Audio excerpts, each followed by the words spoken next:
Lubog pa rin sa ilang bahagi ng Maguindanao at North Cotabato, dahilan po para magsilikas ang aabot sa 20,000 residente roon. Ang ilang evacuees sa tabing kalsada piniling mamalagi, pero ang problema, kulang na sila sa supply ng tubig at pagkain.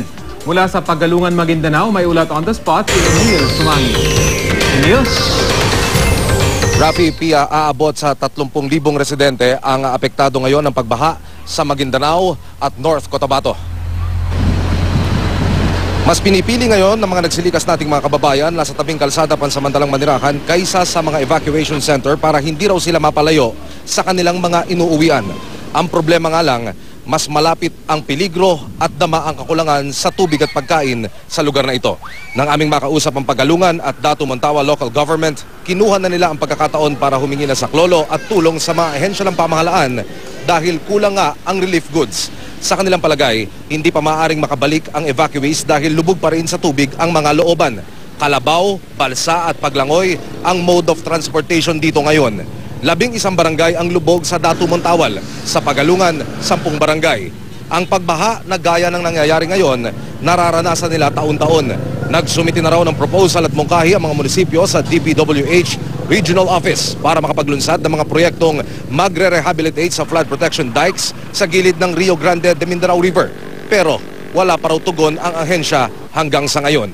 Aminado ang lokal na pamahalaan, hindi nila kayang balikati ng mga ganitong klase ng proyekto dahil wala naman silang sapat na pondo. Kagabi ilang oras na umulan pero mula kaninang umaga hanggang sa mga oras na ito bumuti ang lagay ng panahon at dito sa area ng North Cotabato maging sa area ng Maguindanao at Cotabato City. Rafi.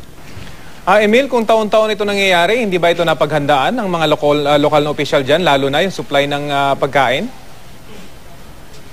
Sa pakikipag-ugnayan natin sa lokal na pamahalaan, meron daw mga nakaimbak na relief goods dito sa kanilang mga munisipyo pero iba ay nabulok na. At sa madalit sabi, kulang. Kaya sinamantala nila, Rafi, Pia, yung pagkakataon na manawagan at kulang na kulang yung relief goods. Yung GMA Kapuso Foundation ay nakapag-ugnayan na sa GMA News team na nasa ground ngayon at handang-handa na raw silang tumulong at magbigay ng saklolo sa sitwasyon ngayon. Kinuha nila yung bilang ng mga evacuees dito sa area ng Datu Montawal at Pagalungan, sa area ng Maguindanao at anytime darating yung ating tulong sa lugar na ito. Rafi.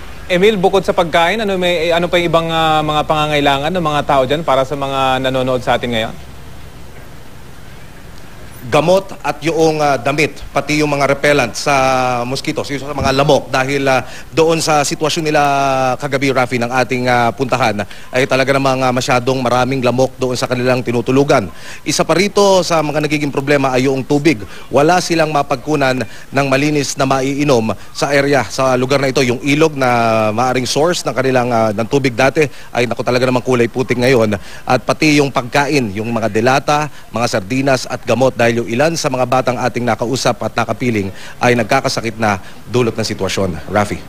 Okay, maraming salamat. Emil Sumangil.